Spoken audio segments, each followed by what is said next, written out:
Muito bem, hoje é o dia 21 de outubro, estamos aqui prontos para gravar a lição número 12 do quarto trimestre de 2017, a lição Vencendo o Mal com o Bem. Hoje está fazendo um dia frio aqui, vocês podem ver como é que é um dia de sol, não é? Amanheceu nublado e frio. Eu estou me protegendo aqui do frio, não é? Santíssimo e poderoso Deus, esteja conosco nesse estudo. Nós te pedimos que nos abençoes e que nós possamos crescer espiritualmente, cada vez mais nos preparando para sermos cidadãos do reino dos céus, porque o dia da volta do Senhor Jesus Cristo hoje está mais próximo do que quando aceitamos a fé. Em nome do Senhor Jesus Cristo, amém. Muito bem, então o assunto nosso aqui é vencendo o mal com o bem. Isso em síntese, resumindo tudo, quer dizer o seguinte: tem muita coisa ruim aqui nesse mundo, muita corrupção, muita atividade para enganar os outros. Na propaganda tem muita coisa que estão oferecendo que não é exatamente aquilo que está sendo anunciado, não é?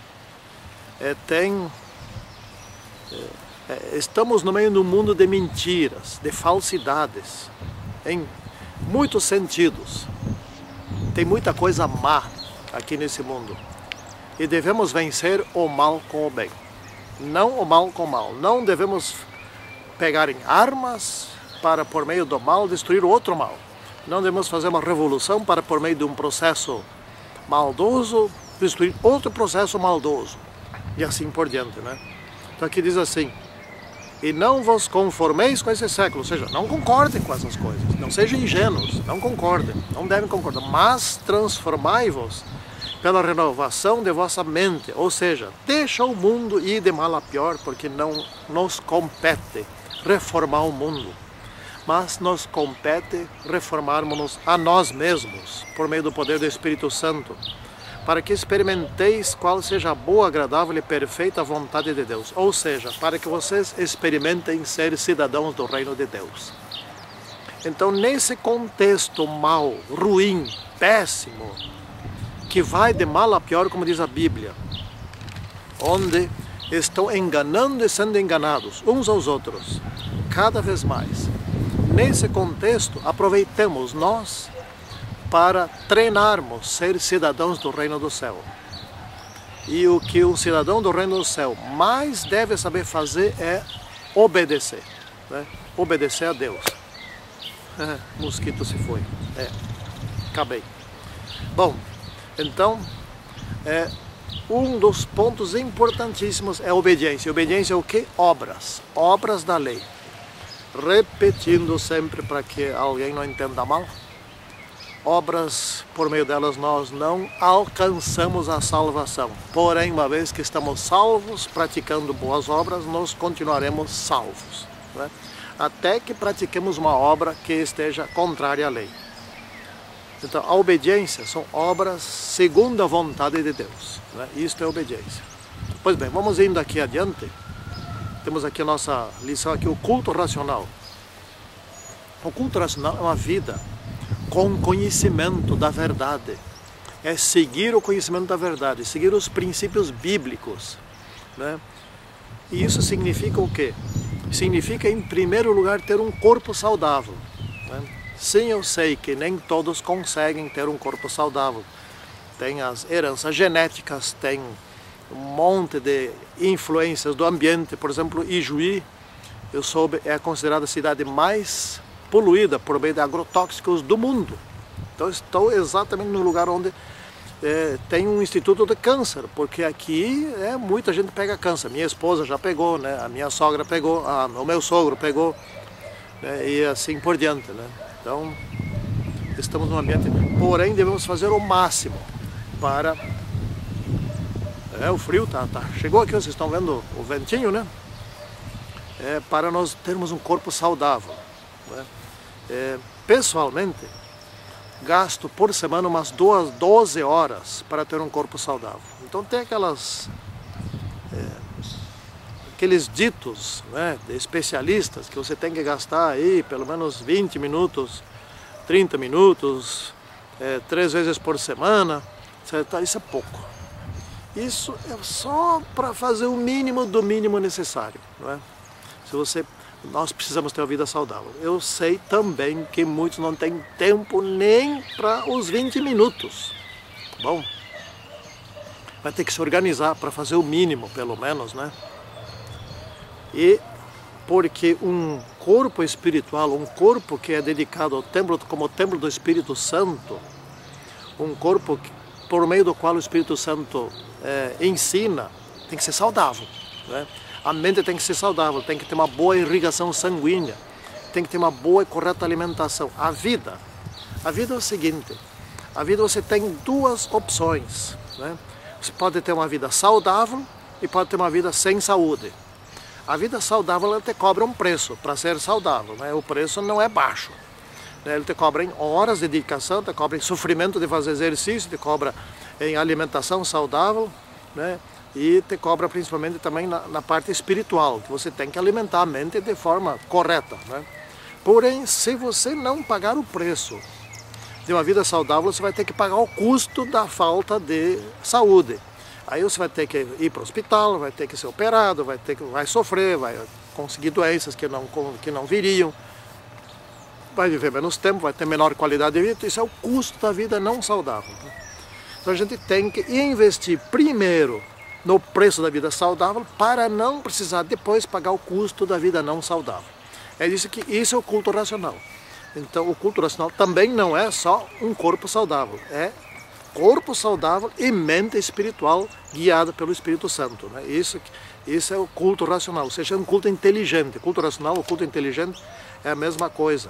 Então nós devemos investir. Se somos mesmo o povo de Deus, temos que investir. Tire da onde tirar o tempo, não é? Tem muito tempo, aqueles que são estudantes, etc., tem que tomar tempo para se exercitar, e especialmente cuidar da alimentação, etc., para que estudem e aprendam bem, né? Bom, aí tem um outro assunto aqui, que é pensar com moderação, ou seja, pensar em si mesmo, não exageradamente. Paulo aqui foi bem subjetivo, ele não disse, olha, pense em ti mesmo no máximo 2 horas por dia. Não foi assim objetivo, né? Acho que está esquentando aqui, por isso que essa coisa aqui já está querendo sair daqui por conta. Então nós devemos amar uns aos outros, isso é sinergia. Ou seja, quando você ama uns aos outros, e isso hoje não está fácil, né? Não está fácil.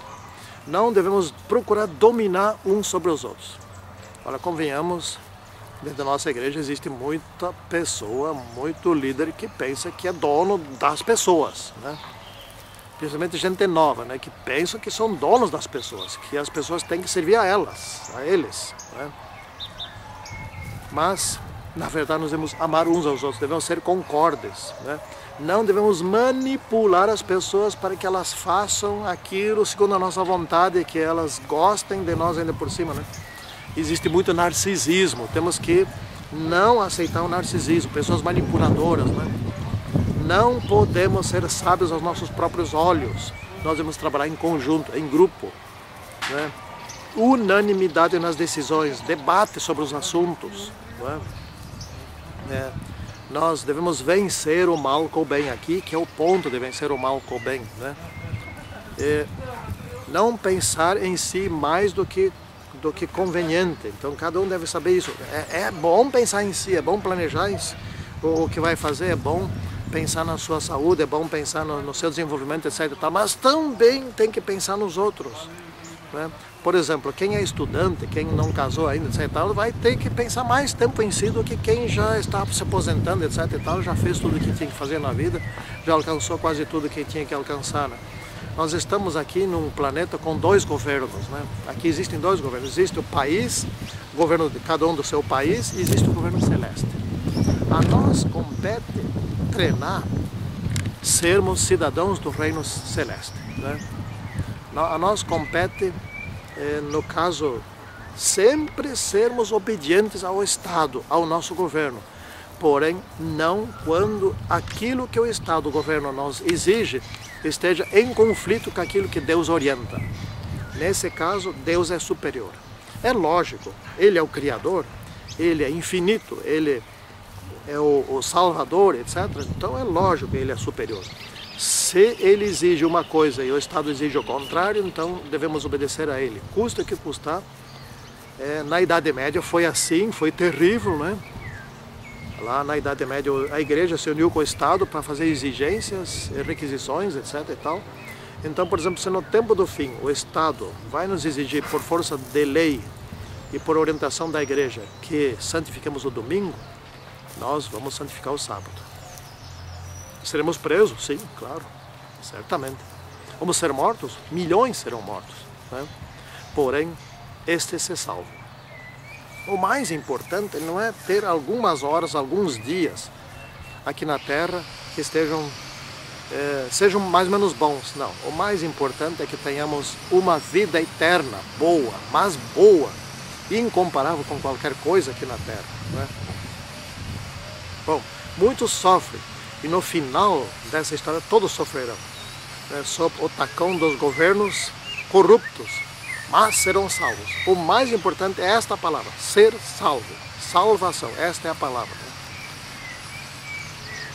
Bom, então nós aqui, enquanto cidadãos terrestres, devemos ensaiar sermos fiéis, obedientes a tudo que o governo nos exige e que seja bom, e que seja de acordo com a nossa consciência e de acordo em conformidade com a Bíblia e os Escritos, né? Mas acima de tudo, devemos amar a Deus, amar uns aos outros e amar a Deus. Agora o interessante é o seguinte, não é amar a Deus primeiro para depois amar uns aos outros, segundo explica aqui. Como que vamos amar a Deus se não amamos nem o nosso irmão, não é? Então devemos amar, eu devo amar minha esposa, devo amar minha filha, meu genro, meus pais, meus irmãos, meus amigos, etc. Devo amar essas pessoas. Se eu amo essas pessoas, é porque também eu vou conseguir amar a Deus, não é? Então, aonde que a gente pratica o amor? Com as pessoas. Se você ama as pessoas, você ama Deus. E se você ama as pessoas, é porque você já está amando a Deus. E quanto mais você amar as pessoas, mais você vai amar a Deus e mais você vai saber amar uns aos outros, não é? Por exemplo, lá no tempo de Jesus Cristo, ali quando estavam julgando Jesus Cristo, quem era o próximo de todos ali? Não era Jesus Cristo, né? Jesus não era o próximo mais próximo. Ele não multiplicou os pães, pelo menos 2 vezes. Ele não sarou, curou doenças, não ressuscitou mortos. Ele não fez muitos milagres, ele não ensinou bem, nunca revolucionou nada.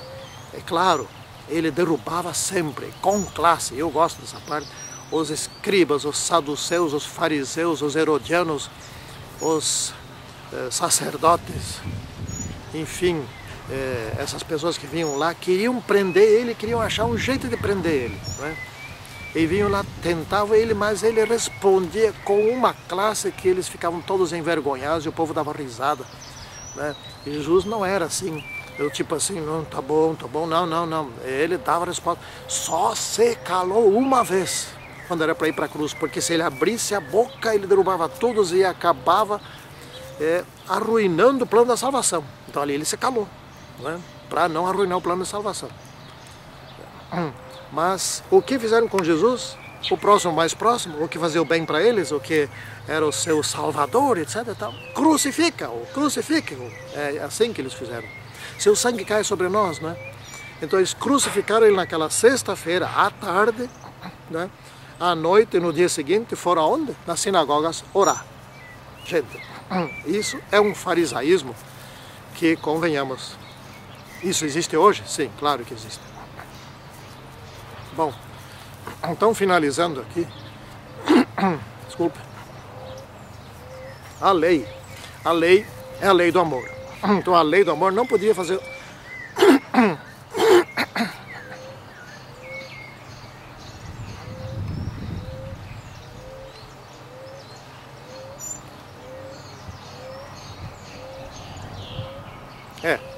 A lei do amor não poderia fazer outra coisa senão mostrar o que é o pecado.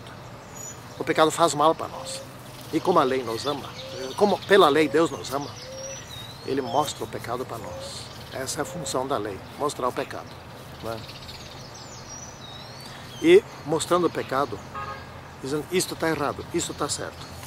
Ao mostrar o pecado e ao nós pecarmos, o que a lei faz? Nos condena. E na condenação ela diz o seguinte, você precisa do Salvador. Tu tem jeito, tu pode se escapar da morte. Vai lá para o Salvador. Eu tenho que te condenar, mas vai lá para o Salvador, ele já morreu por ti. Então a nossa salvação agora está muito mais próxima do que quando nós aceitamos. E cada dia que passa, um dia a menos aqui. Cada ano que passa, um ano a menos. E nós sabemos pelos sinais que a segunda vinda de Cristo está realmente muito próxima, né? Está muito, muito próximo mesmo. Próximo assim pelo calendário, como podemos dizer. Lá no tempo de Jesus, eles acreditavam, como até Adão e Eva acreditavam, né, que Jesus voltaria logo, o Salvador viria logo, etc. E tal, lá. Bom, se eles soubessem claramente lá os apóstolos que ainda durariam uns 2000 anos, muitos deles desistiriam. É muito tempo. Mas nós hoje não temos mais que pensar assim, não, mas talvez seja muito. Não vai ser muito tempo mais. Hoje a salvação está muito próxima, né? Os sinais estão dizendo, e todos os sinais estão apontando numa convergência, num único ponto da volta de Jesus Cristo, e está muito próximo. Então que nós nos preparemos, porque quem sabe eu ou você não venhamos a falecer e venhamos a ver Jesus voltando nas nuvens do céu. Quem sabe? Eu tenho essa esperança que seja assim. Em nome de Senhor Jesus Cristo. Muitos verão, muitos dos que hoje estão assistindo a esse vídeo verão, sem passar pela morte. Verão a vinda de Cristo.